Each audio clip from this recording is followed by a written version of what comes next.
First மிஷினில் மெனுவில் என்னெல்லாம் இருக்குது அப்படிங்கிறத பார்ப்போம். ஃபஸ்ட்டு ஸ்ப்ளைஸ் ஆப்ரேஷன் நடக்கிறத பார்க்குது. அடுத்து ஸ்ப்ளைஸ் மோடு என்னென்ன மோடு இருக்குது, எதனா ஆட்டோவில் வைக்கணுமா இல்லை SM auto MM multi Moda இந்த மாதிரி சேஞ்ச் பண்ணிக்கிடுது. அதுக்கடுத்து ஹீட்ருக்குள்ளே மோடு இருக்குது. நம்ம எத்தனை மிஷினில் யூஸ் பண்ண போகிறோமோ அதுக்கேற்றாப்புல செட் பண்ணிக்கலாம். மல்டிபிள் மோட்ஸ் இருக்குது. ஸ்ப்ளைஸ் செட்டிங்ஸை பொறுத்தவரை ஆப்ரேஷன் மோடு வந்து ஆட்டோவில் வச்சோம் அப்படின்னா இந்த டோர் ஓப்பன் ஆகுது, ஹீட்ரு ஓப்பன் ஆகுது, ட்ரிக்கர் எல்லாமே ஆட்டோமேட்டிக்காகவே நடக்கும். இதில் வந்து நார்மல், அடுத்து மேனுவலும் வச்சுக்கலாம், அடுத்து கஸ்டமைஸ்டும் வச்சுக்கலாம், ஃபுல்லி மேனுவலும் வச்சுக்கலாம். அதையும் பார்ப்போம். அதுக்கடுத்து பாஸ் 1 பாஸ் 2 இது எப்படின்னா நம்ம இப்போ ஸ்ப்ளைசிங் பண்ணும்போது 2 பக்கமும் கோர் வச்சோடனே ஆட்டோமேட்டிக்காக டக்குன்னு அது 2 பக்கம் காட்டும். டக்குன்னு அதுவே ஸ்ப்ளைசிங் பண்ணி அதோட ரிசல்ட்டை காட்டி டோரும் ஆட்டோமேட்டிக்காக ஓப்பன் ஆயிரும். அப்படி வேண்டாம் அப்படின்னா ஃபஸ்ட்டு பாஸ் ஆன் பண்ணி வச்சோம் அப்படின்னா ரெண்டுமே ஸ்ப்ளைசிங் பண்ண இடத்துல வந்து நிற்கும். நம்ம அடுத்து செட்டு கொடுத்த பிறகு தான் ஸ்ப்ளைசிங் வந்து ஆகும். பாஸ் 2 டைம் வந்து பாஸ் வந்து வச்சுக்கலாம். பாஸ் வைக்கிறனால ஒரு நல்லது என்னென்னா, இப்போது 2 பக்கமும் கரெக்டாக க்ளீவ் பண்ணல, ஒரு சைடு கரெக்டாக இருக்குது, இன்னொரு சைடு கரெக்டாக க்ளீவ் பண்ணலை அப்படின்னா பாஸ் வைக்கலாம், அதுவே டக்குன்னு ஜாயிண்ட் அடித்து லாஸ்ட்டில் அடிச்சிடும், நம்ம ஒடிச்சு அடிக்க வேண்டியிருக்கும். இதே பாஸில் இருக்கும்போனா க்ளீவிங் ஆங்கிளை நம்ம பார்த்துட்டு ஒரு சைடு மட்டும் 2வது க்ளீவ் பண்ணி வைக்கக்குள்ள ஒரு ஆப்ஷன் வந்து நமக்கு கிடைக்கும். அதனால் பாஸ் வந்து கட்டாயம் நான் ஆன் பண்ணி தான் வைப்பேன். ஒரு பாஸ் கூட போதும். ஓகே. அதுக்கடுத்து ஹீட்டரோட கவர் வந்து ஆட்டோமேட்டிக்காக ஓப்பன் ஆக்கணுமா, அடுத்து க்ளோசிங் டைம் என்ன அப்படிங்கிறது. இந்த ஆட்டோ கவர் ஓப்பன் வந்து நான் வந்து ஆஃப் பண்ணி தான் வைப்பேன். அது காரணம் என்ன அப்படின்னா, ஸ்ப்ளைசிங் பண்ணது இடம் வந்து இப்போ நல்லா டஸ்டி ஏரியாவாக புழுதி அடிக்க இடம்னா கவர் வந்து ஓப்பன்லேயே இருந்தது அப்படின்னா உள்ளே வந்து டஸ்ட் ஆகுறதுக்கு வாய்ப்பு இருக்குது. ஸோ ஆட்டோ கவர் ஓப்பன் வந்து நான் எப்போவுமே ஆஃப் பண்ணி தான் வைப்பேன். தேவைப்படும்போது இந்த ஹீட் பட்டன் அமைக்கி கவரை ஓப்பன் பண்ணிட்டு சிலிவ் வச்சோடனே ஆட்டோமேட்டிக்காக க்ளோஸ் ஆகிட போகுது. அதனால் ஆட்டோமேட்டிக்காக எப்போவுமே ஓப்பனில் இருக்கிறது வந்து நமக்கு வேண்டாம். ஓகே. அதுக்கடுத்து தேவை இருக்கவங்க யூஸ் பண்ணிக்கலாம். இப்போ கண்ட்ரோல் ரூம்லாம் யூஸ் பண்ணும்போது கவர் ஆட்டோமேட்டிக்காக ஓப்பன்லேயே இருக்குது, ஒன்றும் பிரச்சனை இல்லை. இருந்தாலும் அவுட்ரு சைடு யூஸ் பண்ணும்போது டஸ்ட் ஆகுங்கனால ஆஃப் பண்ணி வைக்கிறது நல்லது. அடுத்து ஃபைபரோட இமேஜோட செட்டிங்ஸு என்னென்ன காட்டணும், எக்ஸ் சைடு காட்டணுமா, ஒய் சைடு காட்டணுமா, என்னென்ன டைப்பில் என்னது காட்டணும் அப்படிங்கிறத செட் பண்ணிக்கலாம். அடுத்து இக்னோர் ஸ்ப்ளைசிங் எரர், அதாவது இது எல்லாமே இப்போ வந்து எனபிளில் தான் இருக்குது. இதில் ஏதாவது டிசபிள் பண்ணி வச்சாச்சு அப்படின்னா இப்போ லாஸ்ட்டில் அடிச்சுன்னா கூட காட்டாது. அந்த மாதிரி இப்போ க்ளீவிங் ஆங்கிளை டிசபிள் பண்ணி வச்சாச்சுன்னா தப்பான க்ளீவிங் ஆங்கிள் இருந்தாலும் அது வந்து இக்னோர் பண்ணிவிட்டு போயிட்டே இருக்கும். அதனால் இது எல்லாமே எனபிளில் இருக்கிறது தான் நல்லது. ஓகே. அதுக்கடுத்து மெமரி பொறுத்தவரை ஸ்ப்ளைசிங்கோட ரிசல்ட் வந்து ஸ்டோர் ஆகிருக்கும். என்னென்ன எரர் இருக்குது என்ன அதோட டீட்டெயில் வந்து பார்த்துக்கலாம், கிளியர் பண்ணிக்கலாம், இமேஜை வந்து பார்த்துக்கலாம். இதுதான் இதோட ஸ்டோரேஜ். ஓகே. அதுக்கடுத்து மெயின்டெனன்ஸை பொறுத்தவரை டஸ்ட்டு செக் பண்ணுறது, அதுக்கடுத்து டயக்னோஸ்டிக் டெஸ்ட்டு, மோட்ரு காலிப்ரேஷன் பண்ணுறது, எலக்ட்ராடை ரீப்ளேஸ் பண்ணுறது, மோடுக்கு போடுறது, இது எல்லாமே பேசிக்காக என்னென்ன செட்டிங்ஸ் இருக்கோ அவ்வளோவுமே மெயின்டெனன்ஸ் பண்ணுறது உள்ளது எல்லாமே இருக்குது. அடுத்து அதர் செட்டிங், இது எல்லாமே எல்லா மிஷின்லேயும் காமன் தான். அடுத்து அதர் செட்டிங்ஸை பொறுத்தவரை மிஷின் செட்டிங்ஸில் நார்மலாக எல்லாத்துலேயும் இருக்குது தான். பஃபரு, நம்ம பஸ்ஸரோட வால்யூம் வந்து கூட்டி குறைச்சிக்கிடுது. அடுத்து உள்ளே இருக்க எல்இடியோட பல்பை வந்து ஆன் ஆஃப் பண்ணிக்கிடுது. ஸ்பெஷலாக இதில் இருக்கிறது வந்து ஜிபிஎஸ் ஃபங்க்ஷன் வந்து எக்ஸ்ட்ரா இருக்குது.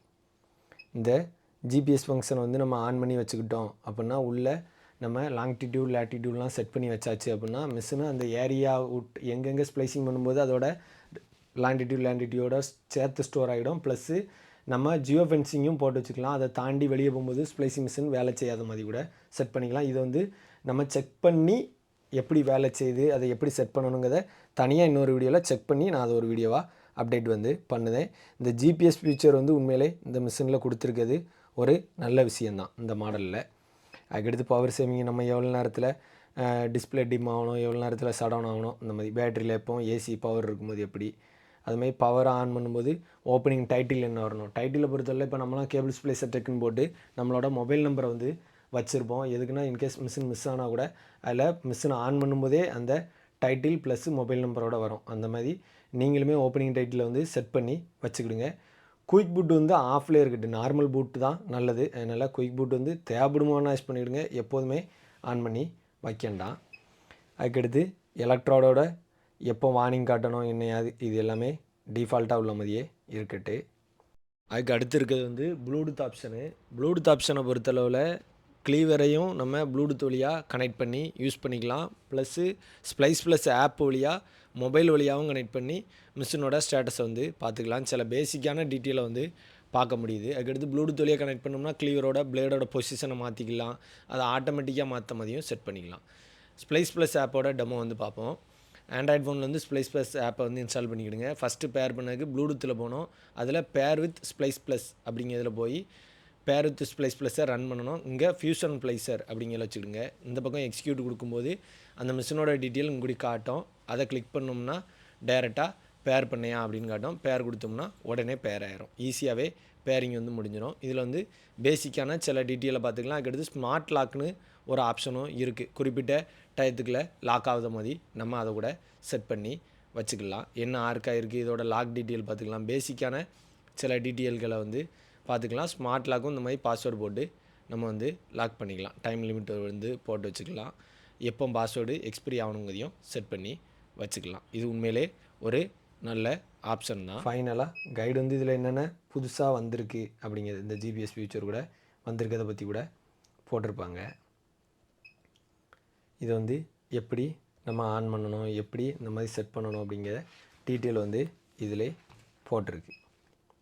இது வந்து நான் செட் பண்ணி உங்களுக்கு அடுத்த வீடியோவில் பார்ப்போம். ஓகே, அதுக்கடுத்து அதர் செட்டிங்ஸு கீழே கஸ்டம் ஸ்ப்ளைசர் செட்டப். இது வந்து இப்போது நான் உங்களுக்கு இந்த ஸ்ப்ளைஸ் செட்டிங்ஸில் வந்து ஃபஸ்ட்டு காட்டியிருந்தேன்.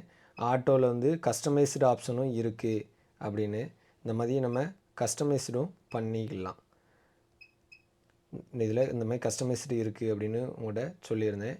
இதில் வந்து நம்ம ஷீட் கிளாம் வந்து ஆட்டோ ரிலீஸ் ஆகணுமா வேண்டாமா அந்த இதெல்லாம் வந்து இப்போது ஆன் பண்ணி வச்சுருக்கேன். இப்போ ஃபஸ்ட்டு மிஷின் ஆன் ஆகும்போது எனக்கு இந்த டோர் மட்டும்தான் ஓப்பன் ஆகணும், இந்த ஷீட் கிளாம்பு ஓப்பன் ஆகண்டாம் அப்படின்னு செட் பண்ணி வச்சுருந்தேன். இப்போ வந்து இதை ஆன் பண்ணி வச்சுட்டேன். இப்போ நான் ஆஃப் பண்ணிவிட்டு ஆன் பண்ணேன் அப்படின்னா இது ஓப்பன் ஆகும்போது இந்த ஷீட் கிளாம்பும் சேர்த்து வந்து ஓப்பன் வந்து ஆகும். விண்டு ப்ராடக்டரோட அதான் இது பேர் தான் விண்டு ப்ராடக்டரு.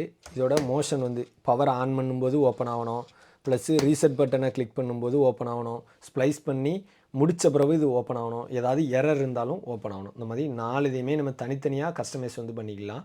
இப்போ எனக்கு பவர் ஆன் பண்ணும்போது வந்து ஓப்பன் ஆகண்டாம் அப்படின்னா இதை மட்டும் க்ளோஸ் பண்ணி வச்சுக்கலாம். இன்கேஸ் இப்போ உங்களுக்கு பவராக ஆஃப் பண்ணிவிட்டு ஆன் பண்ணி காட்டுதேன். இப்போ வந்து விண்டு ப்ராடக்டர் கவர் வந்து ஓப்பன் வந்து ஆகாது. இதை வந்து நம்ம எப்படினாலும் கஸ்டமைஸ் வந்து பண்ணிக்கலாம்.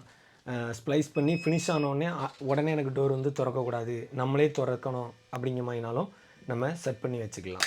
இந்த கஸ்டமைஸ்டு ஆப்ஷனில் வந்து ஒரு நல்ல விஷயம் வந்து இதுதான். இப்போ மிஷின் வந்து ஆன் ஆகிட்டு இன்னும் நமக்கு டோர் வந்து ஓப்பன் வந்து ஆகலை. அதுக்கு காரணம் நம்ம இப்போ கஸ்டமைஸ்டில் வந்து மாற்றி வச்சுருக்கிறதுனால. இந்த மாதிரி எதுனாலுமே நம்ம வந்து கஸ்டமைஸ்டில் போய் மாற்றி வந்து வச்சுக்கலாம். இந்த ஆப்ரேஷன் மோடில் போய் கஸ்டமைஸ்டை கிளிக் பண்ணோம்னா என்னென்ன இருக்கோ அவ்வளோத்தையுமே நம்ம வந்து மாற்றிக்கலாம்.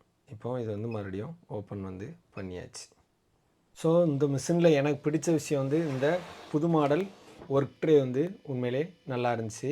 அதுக்கடுத்து இந்த மிஷினில் இருக்க கஸ்டமைஸ்டு ஆப்ஷன்ஸு ப்ளஸ்ஸு உள்ளே இருக்க ஜிபிஎஸ் ஃபங்க்ஷன் எந்தளவுக்கு அக்யூரேட்டாக இருக்குங்க தெரில. செக் பண்ணிவிட்டு அதை அடுத்த வீடியோவில் பார்ப்போம். இதோட ரேட் வந்து 2,35,000 ஒரு கோர் ஸ்ப்ளைசிங் மிஷின் தான். இதை வந்து ஃபுல்லாக டெஸ்ட் பண்ணி இன்னும் அடுத்தடுத்த வீடியோவில் பார்ப்போம். அடுத்த வீடியோவில் ஃபஸ்ட்டு இந்த ஜிபிஎஸ் ஃபங்க்ஷன் எப்படி ஒர்க் ஆகுது அப்படிங்கிறத பார்ப்போம்.